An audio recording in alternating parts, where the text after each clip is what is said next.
Hallelujah. सच में आप सब धन्य लोग हैं। నిజంగా మీరందరూ ధన్యులు. कितना पेशेंस का साथ बैठा हुआ, ఎంత ప్రశాంతతతో మీరు ఓపికతో కూర్చున్నారంటే सच में आप परमेश्वर का आदर कर रहे हैं। మీరు నిజంగా దేవుని యొక్క ఆదరణలో ఉంటారు. देखो इजराइल में एक ऐसा बात हुआ చూడండి, ఇజ్రాయెల్లో ఒక మాట ఇలా జరిగింది, जो कभी भी नहीं हुआ। అది అక్కడ ఇంతకు ఎప్పుడు కూడా జరగలేదు. वो खाली गुड फ्राइडे का दिन हुआ। అది కేవలం గుడ్ ఫ్రైడే రోజు మాత్రమే జరిగింది. क्या हुआ इजराइल में? ఇజ్రాయెల్ ఏం జరిగింది? कई लोगों को क्रूज पर चढ़ाया गया, कई लोगों को, చాలా మందిని సిలువ మీద సిలువ వేశారు. చాలా మందిని సిలువ వేశారు. कलवरी के मार्ग से गोलकत्ता को जाने का रास्ता है। కల్వరి నుంచి గొల్గొతా వరకు మార్గం ఉంది. लेकिन क्या होता था मालूम है? కానీ అక్కడ ఏం జరుగుతుందో తెలుసా? कलवरी के मार्ग में जो भी क्रूज पे जाता था, ఎవరైతే కల్వరి మార్గంలో क्रूज के तरफ जाता ఆ था, సిలువ గొల్గొతా వైపు వెళ్తున్నారో वो मौत को लेके एक मरेला आदमी मरेला लेके जाता था। చనిపోయిన మనిషి क्रूज को लेके जाता था, मौत को लेके जाता था। చనిపోయిన మనిషి సిలువను మోస్తూ వెళ్తున్నాడు. मतलब मरेला मरेले को लेके जा रहा है। చనిపోయిన దాన్ని తీసుకొని వెళ్తున్నారు. लेकिन पहली बार కానీ మొదటిసారి ये गुड फ्राइडे नहीं है, ఇది గుడ్ ఫ్రైడే కాదు, ये गॉड फ्राइडे, ఇది దేవుని యొక్క శుభ శుక్రవారం. गॉड फ्राइडे, దేవుని యొక్క శుక్రవారం. आप ध्यान से देखो कलवरी के मार्ग पे చాలా జాగ్రత్తగా చూడండి. కల్వరి మార్గాన్ని जीवन मौत को लेके जा रहा है, జీవము మరణాన్ని తీసుకొని వెళ్తుంది. जीवन यीशु क्रिस्त है, జీవము యేసుక్రీస్తు అయి ఉన్నాడు. क्रूज को लेके जा रहा है, ఆయన సిలువను తీసుకొని వెళ్తున్నాడు. एक जीवन मौत को लेके जा रहा है। ఒక జీవము మరణాన్ని తీసుకొని వెళ్తున్నాడు. क्या दिखाई दे रहा है? ఇక్కడ ఏం కనబడుతోంది? एक पेड़ है, पेड़। ఇది ఒక చెట్టు. ये ध्यान में रखो क्योंकि मैं इसको आइडन का वाटिका में जोड़ने वाला। దీన్ని చాలా జాగ్రత్తగా గమనించండి. దీని ఏదేది తోటలోకి మిమ్మల్ని इसको क्रूज करके अभी देखो मत। దీని ఇప్పుడు సిలువ అని చెప్పి ఎవరు చూడకండి. एक पेड़ है, पेड़। ఇది ఒక చెట్టు అని చూడండి. हालेलुया, హల్లెలూయా. देखो मेरे को 6वां वचन दिया गया, నాకు 6వ మాట ఇవ్వబడింది. पढ़ते యోహాన్ का किताब 19 अध्याय 30 वचन, యోహాను సువార్త 18వ అధ్యాయం 30వ మాట. చదవాలమ్మా, చదవాలి. యేసు ఆ చిలుకను పుచ్చుకొని అన్న మైక్ అమ్మ నువ్వు యేసు ఆ చిలుక పుచ్చుకొని సమాప్తమైనదని చెప్పి తల వంచి ఆత్మను అప్పగించెను. देखो ये पूरा वचन मैं लेगा, ఈ వాక్యం పూర్తిగా నేను తీసుకొని కానీ इसमें खाली समाप्त हुआ, इसको पकड़ के बात करें। నేను ఒక్కడే మాట పట్టుకున్నాను, తీసుకున్నాను, సమాప్తమైనది. अभी इसको ध्यान से आप देखो, దీన్ని చాలా జాగ్రత్తగా చూడండి. इंग्लिश में लिखा है ఇంగ్లీష్ లో రాయబడింది, इट इज फिनिश्ड, ఇది ముగించబడింది. It is finished. ఇది ముగించబడింది. यहाँ पे कंप्लीट लिखा हुआ नहीं है, ఇక్కడ పూర్తయిందని రాయబడలేదు. नहीं, यही बात ध्यान से देखना। ఇదే మాట చాలా జాగ్రత్తగా చూడండి. अभी आप बोलेगा कंप्लीट और फिनिश में क्या फर्क है? ముగించబడింది ఇంకా ముగించబడలేదానికి మధ్య తేడా ఏంటి? फिनिश, फिनिश, ముగించబడింది. इसमें पहला समझ के लगता है ये क्या बोल रहा है। మొదటిగా దీన్ని అర్థం చేసుకొని తీసుకుందాం ఈ మాటని. देखो एक व्यक्ति का विवाह के लिए अपन भागदौड़ करता है, ఒక వ్యక్తి వివాహం కొరకు పరుగులెత్తుతుంటారు, बहुत भागदौड़ करता है। అటు ఇటు పరిగెత్తుతుంటారు. उसको अच्छा पत्नी अगर मिला, ఒకవేళ అతనికి మంచి భార్య దొరికి ఉంటే वो पूरा हो। అది మంచిదైనట్టు. अगर वही जगह पे गलत पत्नी मिला, ఒకవేళ అక్కడికి బాగా లేని భార్య అతనికి దొరికితే वो फिनिश हो गया, అది ముగించబడదని అర్థం. वो फिनिश, ముగించబడింది, समाप्त में అయిపోయింది, అసలు ముగించబడింది, అదే खलास हो गया वो आदमी। అది అయిపోయిందని అర్థం. ये फर्क है बाइबल में, బైబిల్ ఇది ఒక వ్యత్యాసం कंप्लीट नहीं है। ఇది ముగించబడలేదు. यीशु बोलता है फिनिश, యేసుప్రభు అన్నాడు ముగించబడిందని. खत्म कर दिया मैंने उसको। నేను దాన్ని పూర్తి చేశానని అర్థం. ऐसा क्या शुरू हुआ उसको यीशु ने खत्म किया, ये अपने को समझना है। ఏది ప్రారంభించబడింది, దేవుడు దేన్ని ముగించాడు, ये समझ के ఇది ले। అర్థం చేసుకొని తీసుకోవాలి. आपको मालूम है एदेन का वाटिका में क्या हुआ? మీకు తెలుసా ఏదేని తోటలో ఏం జరిగిందో? तीसरा अध्याय में, तीसरा 3వ అధ్యాయం 1 से लेके 5 वचन तक क्या हुआ ध्यान से सुनना। 1 నుంచి 5 వరకు జాగ్రత్తగా చదవండి. ఆదికాండం 3వ అధ్యాయం. ఆదికాండం 3వ అధ్యాయం 1 నుంచి 5. మీరు వినాలా ఏం జరుగుతుంది ఇలా. शैतान बात कर रहा है ईव के साथ. సాతాను మాట్లాడుతుంది అవ్వతోని. చదవాలా. ఆదికాండం 3వ అధ్యాయం 1వ వచనం నుంచి. దేవుడైన యెహోవా చేసిన సమస్త భూజంతువులలో సర్పము యుక్తిగలదై ఉండెను. అది ఆ స్త్రీతో, ఇది నిజమా?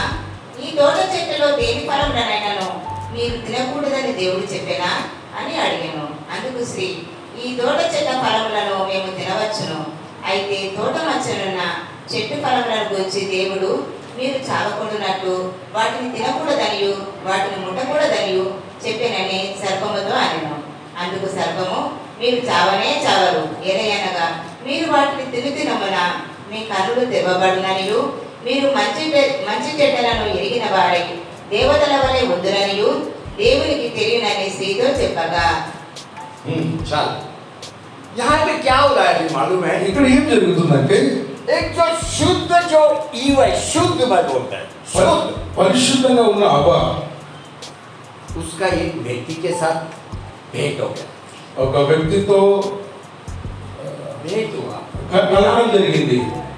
अभी उसने क्या किया मालूम है? ఆయన ఏం చేశారంటే वो खाली बातचीत कर रहा है, కేవలం మాట్లాడుతూ ఉన్నారు. लेकिन वो बातचीत में वो ईव का दिमाग का ताबा ले रहा है. ఆ మాట్లాడుతున్న విధానంలో అవ్వ యొక్క బ్రెయిన్ని స్వాధీనపరుచుకున్నారు. उसका दिमाग का ताबा ले रहा है. ఆయన యొక్క మనసును స్వాధీనపరుచుకున్నారు. उसको पाप करने के लिए उसको कंट्रोल कर रहा है. ఆమెను పాపముగా చేయగలిగిన పాపంలో పడగొట్టేందుకు ప్లాన్ చేస్తున్నారు. उत्पत्ति का किताब 3 अध्याय में पहला वचन से जो शुरू हो गया, ఏదైతే ఆదికాండం 3వ అధ్యాయం 1 నుంచి ఏదైతే ప్రారంభించబడిందో, ये जो शुरू हुआ, ఏదైతే ఇక్కడ ప్రారంభించబడిందో, ये जो नाशवान शब्द है, ఏదైతే నాశనానికి సంబంధమైన మాటలు एक ఉన్నాయో, व्यक्ति को नाश करने वाला शब्द है, ఏదైతే ఒక వ్యక్తిని నాశనం చేయాలని మాటలు ఉన్నాయో, एक व्यक्ति को पाप में डालने वाला शब्द है, ఏదైతే ఒక వ్యక్తిని పాపంలో వేయాలని మాటలు एक ఉన్నాయో, व्यक्ति को परमेश्वर से दूर करने वाला शब्द है, ఒక వ్యక్తిని దేవుని నుంచి దూరం చేసే మాటలు ఉన్నాయో, ये बातें, ఈ మాటలున్నాయి.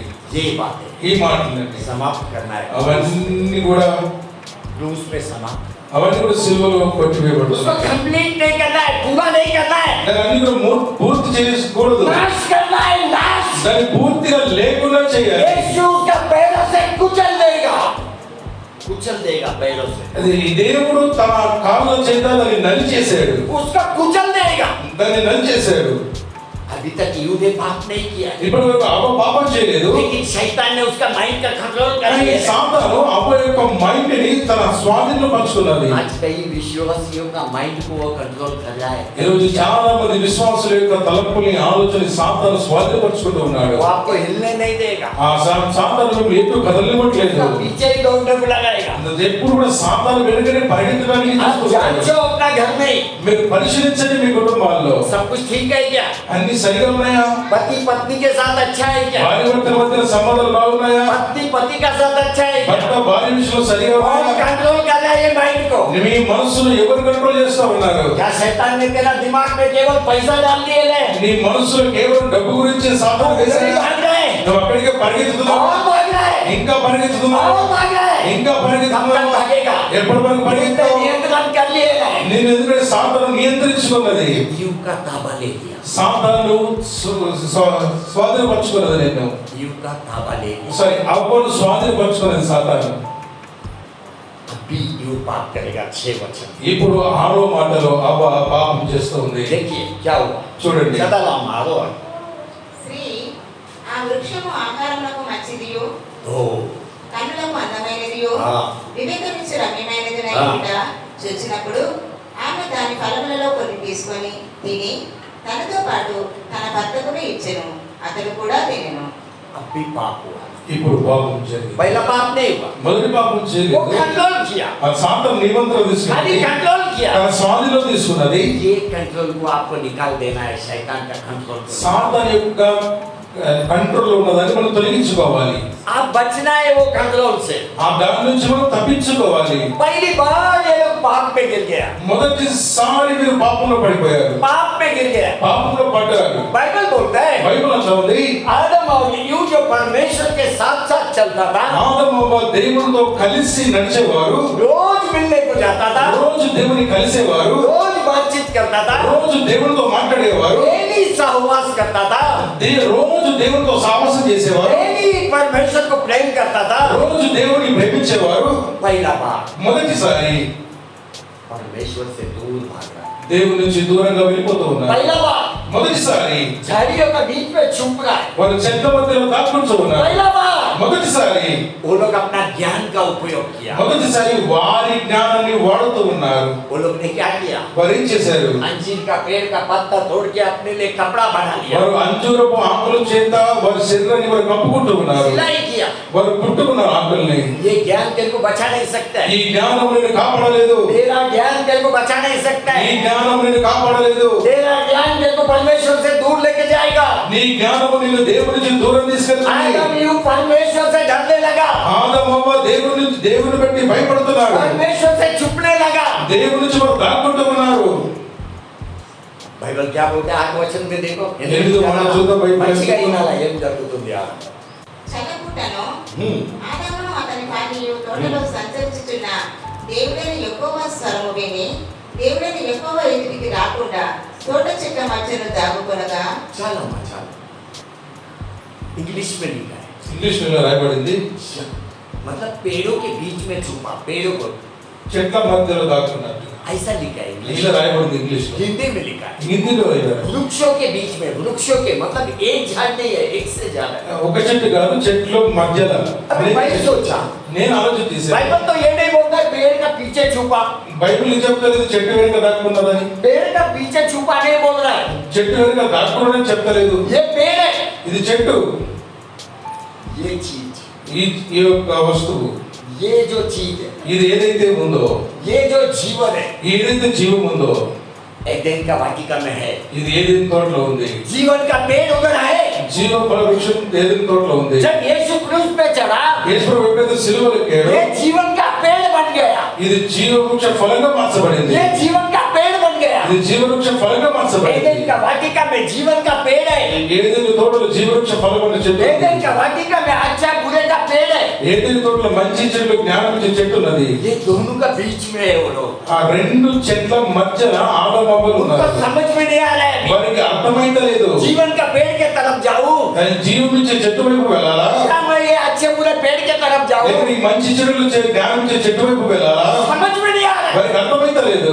आज तेरा परिस्थिति वही है, ఈ రోజు నీ పరిస్థితి అదే ఉంది। अच्छे बुरे के बीच में है तू, నువ్వు మంచి చెడుల మధ్య ఉన్నావు, तू अच्छे बुरे के बीच में है। నువ్వు మంచి చెడుల మధ్య ఉన్నావు। इधर क्रूस है, ఇక్కడ శిలువ ఉన్నది, इधर जीवन है, ఇక్కడ జీవం ఉన్నది। तू किधर है? నువ్వెక్కడున్నావు? तू किधर है? నువ్వెక్కడున్నావు? आदम यूं दोनों तरफ नहीं है, बीच में है। ఆదాము అవ్వ రెండు దిక్కులు లేరు, మధ్యలో నిలబడిపోయి ఉన్నారు। ये जीवन नहीं है, అది జీవం కాదు। वो बीच में नहीं लेना चाहिए करके వారు మధ్యలో ఉండకూడనట్లుగా, यीशु सब कुछ समाप्त करने के लिए क्रूस पे है। వారు మధ్యలో ఉండకున్నట్లుగా యేసు ప్రభు సిలువలో అన్ని కూడా సమస్తం చేసి ముగించారు। हालेलुया! హల్లెలూయా! कुछ होता नहीं क्या आपको? మీకేం అనిపిస్తలేదా? वो क्या कीमत बढ़ा ये समझ में नहीं आ रहा है యేసు क्या? ప్రభు ఏం విలువ చెల్లించారో మీకేం అర్థమైతలేదా? कब तक गूंगा चर्च पे आके गूंगा जाएगा? ఎప్పటి వరకు మోగవారిగా ఉంటారు, ఎప్పటి వరకు మోగవారిగానే వెళ్తారు, कब तक? ఎప్పటి వరకు? वो क्या कीमत बढ़ा है आपको समझ में नहीं आ रहा ఆయన है? ఏం విలువ చెల్లించారో మీకు అర్థమైతలేదా? समाप्त हुआ करके बोल रहे हैं। దేవుడు అన్ని కూడా ముగించేసరి వాక్యం చెప్తుంది। और एक बात बताइए, ఇంకొక మాట చెప్తాను, परमेश्वर ने शापित करना चालू किया, शापित करना। దేవుడు శపించడం ప్రారంభించాడు। परमेश्वर ने मौत घोषित किया, आदम इनको मौत। దేవుడు ఆదాము అవ్వ మీద మరణాన్ని ప్రకటించాడు। पढ़िए 18-19 पढ़िए, 18 ఇంకా 19 మంచిగా వినాలి ఇవన్నీ చెప్పాను, టైం బాగా కట్టుంది చదలామా. అది మొన్న తుప్పలను లక్ష పొదలను నీకు మొలిపించును, పొలంలోని పంట తిందువు. నీవు నేలకు తిరిగి చేరు వరకు నీ ముఖపు చెమట కాచి ఆహారం తిందువు. ఏదైనగా నేల నుండి నీవు తీయబడితివి, నీకు మన్నే కనుక తిరిగి మన్నైపోదు అని చెప్పాను. చాలా क्या बोलते हैं अभी परमेश्वर? దేవుడు ఇక్కడ ఏమంటున్నాడు? तू मिट्टी से आया, నువ్వు మట్టి నుంచి తీయబడ్డావు, मिट्टी में जाएगा। నువ్వు మట్టిలోకి వెళ్తావు। मौत को घोषित किया आदम के ऊपर, దేవుడు ఆదాము అవ్వ మీద మరణాన్ని ప్రకటించాడు, मौत को घोषित कर दिया। మరణాన్ని ప్రకటించాడు దేవుడు। खाली आदम के लिए मौत है क्या? ఇది కేవలం ఆదాము అవ్వ కొరకే మరణమా? हाँ, बिल्कुल नहीं है क्या? మనకు లేదా? बाइबल बोलता है బైబిల్ అంటూ ఉంది, आदम को जब पृथ्वी पे रखा, ఆదం ఎప్పుడైతే దేవుడు ఈ భూమి మీద ఉంచాడో आदम में से पाप पूरा मनुष्य जाति में, ఆదం నుంచి ఆ పాపము పూర్తిగా భూమి మీద మనుష్య జాతికి వచ్చింది. आदम ने क्या लाया? ఆదం ఏం తీసుకొచ్చాడు? पाप, పాపముని తీసుకొచ్చాడు, पाप, మరణాన్ని తీసుకొచ్చాడు. बात लेके ఈ రెండు మాటల్ని ఆదం తీసుకొచ్చాడు. ये सब अपना पुराण है, ఇవన్నీ కూడా మన మీదకి వస్తూ ఉన్నాయి. क्योंकि अनजाने में दिखाई नहीं देके वो अपना दिमाग का कंट्रोल कर रहा है. తెలియకుండానే అర్థం కాకుండానే ఇవన్నీ కూడా మనం సాతాను కంట్రోల్కి వెళ్ళిపోతూ ఉన్నాం. नहीं समझ रहे आप? మనకు అర్థమైతే లేదు. आत्मीयता क्या है, क्या बोलते हैं, अविश्वासिता क्या है, ये मालूम ही नहीं पड़ रहा है. ఆత్మానుసారమైంది ఏది, శరీరానుసారమైంది ఏది మనకు తెలియట్లేదు, नहीं समझ में आ रहा. మనకు అర్థమైతే లేదు. अभी ये मौत को ఇప్పుడు ఈ మరణాన్ని, और ये जो पाप को ఇంకా ఈ పాపాన్ని, नाश करना है ना, ఈ పాపం నాశనం చేయాలి కదా, उसको समाप्त करना है ना. దాన్ని ముగించేసేయాలి కదా. मेरा यीशु क्रूस पे 6वां शब्द बोल रहा है, నా యేసు ప్రభు శిలువలో 6వ మాట అంటూ ఉన్నాడు, it is finished, ఇది ముగించబడింది, it is finished, ఇది ముగించబడింది, it is finished. ఇది ముగించబడింది. ये शब्द बोलने के बाद ఈ మాట చెప్పిన తర్వాత, उसका पुनरुत्थान होने के बाद भी ఆయన పునరుద్ధరణ అయిన తర్వాత కూడా उसका शिष्य ने उस पे विश्वास नहीं किया, ఆయన శిష్యులు ఆయన మీద విశ్వాసం ఉంచలేదు. उसका शिष्य लोग नहीं विश्वास नहीं ఆయనతో ఉండిన వారి శిష్యులే ఆయన మీద విశ్వాసం किया. ఉంచలేదు. रोज उनको समझाते गया, रोज डेली. దేవుడు శిష్యులకు రోజు నేర్పిస్తూ వెళ్ళాడు. मैं मरेगा, तीसरा दिन जी उठेगा. నేను చనిపోతాను, నేను 3వ దినాన తిరిగి లేస్తాను. थोमा को देखो, थोमा को తోమను చూడండి, विश्वास किया, విశ్వాసం ఇచ్చాడా? डाउट किया, डाउट ఆ అనుమానం పడ్డాడు, डाउट किया. ఆ అనుమానం పడ్డాడు. आज कई लोग अपने बीच में डाउट का स्वभाव से है. చాలా మంది మన మధ్యలో అనుమానపు తలంపులతో ఉన్నారు. वो कब विश्वास किया? వారు ఎప్పుడు విశ్వాసం ఉంచుతారు? यीशु का घाव में उंगली डालने के बाद विश्वास किया. సరే, తోమ ఎప్పుడు విశ్వాసం ఇచ్చాడంటే యేసు ప్రభు గాయాలు వేలించినప్పుడు విశ్వాసం ఇచ్చాడు. वापस खून आने के बाद विश्वास किया. मल्ला रखता मच्छी कला. తిరిగి మళ్ళా రక్తం వచ్చిన తర్వాత ఏలుచాడు. ऐसा रहते, ఇలా ఉంటారా? ऐसा रहते है कोई? ఇలా ఉంటారా ఎవరైనా? मैरी मैगदलीन को देखो, मैरी मैगदलीन ఆ మధ్యలో మరి చూడండి, सबसे पहला यीशु को भेंट करने को गया. అన్నిటికంటే అందరికంటే ముందుగా యేసు ప్రభువును కలుస్తానికి వెళ్ళింది. यीशु सामने खड़ा है యేసు ప్రభు ఎదురుగా నిలబడ్డాడు, और उसको वो माली दिख रहा है, माली కానీ అక్కడ ఆమె తోటమాలి అనుకుంటుంది. माली दिख रहा है उसको. ఆ తోటమాలిగా కనబడుతున్నాడు. यीशु बात करने के बाद उसने विश्वास किया ये यीशु है. యేసు మాట్లాడిన తర్వాత మద్దరికి మరి విశ్వాసం వచ్చింది, ఏ యేసు ప్రభు అని. इमाइस का मार्ग में देखो, 2 शिष्य जा रहे हैं. ఇమ్మాయిని మార్గంలో చూడండి, ఇద్దరు శిష్యులు వెళ్తున్నారు. यीशु उनका साथ चल रहा है. యేసు వారి వెంట వెళ్తున్నాడు. उनका अंदर भी कुछ जल नहीं रहा है, వారి లోపల కూడా ఏం కదలిక లేదు, ఏం మండత లేదు, भी जल नहीं रहा है. వారిలో ఏం కూడా మండత లేదు. वो शब्द भी जीवित नहीं हो रहा है. వారి యొక్క మాటలు కూడా వారిలో జీవం कब కలిగించేది. जीवित हुआ? ఎప్పుడు జీవించబడ్డాయి? यीशु उनके साथ खाना खाने के बाद जीवित. యేసు ప్రభు వారితో తిన్నప్పుడు వారు జీవించబడ్డాయి. ये परिस्थिति यीशु का शिष्यों का है. ఇలాంటి పరిస్థితి యేసు ప్రభు శిష్యులది ఉంది. अपना परिस्थिति ऐसा होना नहीं चाहिए. ఇలాగ మన పరిస్థితి ఉండకూడదు. तेरा पास पूरा बाइबल है, నీ దగ్గర పూర్తిగా బైబిల్ ఉంది. अच्छे से यीशु को समझ. మంచిగా యేసు ప్రభువుని అర్థం చేసుకోండి. यीशु बोला सब कुछ पूरा हुआ, యేసు ప్రభు అన్నారు మొత్తం सब పూర్తయిందని. कुछ पूरा हुआ. అన్ని కూడా పూర్తి చేయబడ్డాయి, అన్ని పూర్తి वो చేయబడ్డాయి. किसके लिए पूरा किया? ఆయన ఎవరి కోసం పూర్తి मेरे చేశాడు? लिए, मेरे लिए, सबके लिए पूरा మీ किया. కొరకు నా కొరకు ఆయన పూర్తి చేశాడు. आदम ने पाप और मौत को लेके आया, ఆదాము పాపముగా మరణాన్ని తీసుకొని వస్తే, दूसरा आदम ने जीवन को लेके आया. రెండవ ఆదాము జీవము తీసుకొని వచ్చాడు. यीशु ने जीवन लेके आया. యేసు ప్రభు జీవము తీసుకొని వచ్చాడు. हालेलुया, హల్లెలూయా, हालेलुया. హల్లెలూయా. ऐसा नहीं चाहिए, अच्छा ఇలాగ మంచిగా హల్లెలూయా. जलता नहीं क्या आप लोग? మీకు మండతలేరా? जलेगा नहीं क्या? మీరు మండరా? ऐसा ही मरना है क्या? ఇలానే చనిపోతారా? वो कीमत को समझो, యేసు ప్రభు పెట్టిన బెల్లను అర్థం చేసుకోండి, कीमत को समझो. బెల్లను అర్థం చేసుకోండి. क्या क्या किया है आपके लिए? మనకు ఏమేమి చేశాడు ఆయన. आज मेरे पास टाइम नहीं तो आपको बहुत अच्छे डीप में लेके जाता है. నా దగ్గర సమయం లేదు కనుక లోతు तो जो कुछ भी एडेन का वाटिका में शैतान ने शुरू किया, ఏదైతే ఏదైతే తోటలో సాతాను ప్రారంభించాడో वहाँ पे 2 जन का नाश किया, आदम और ईव का. అక్కడ ఇద్దరు వ్యక్తుల్ని నాశనం చేశాడు.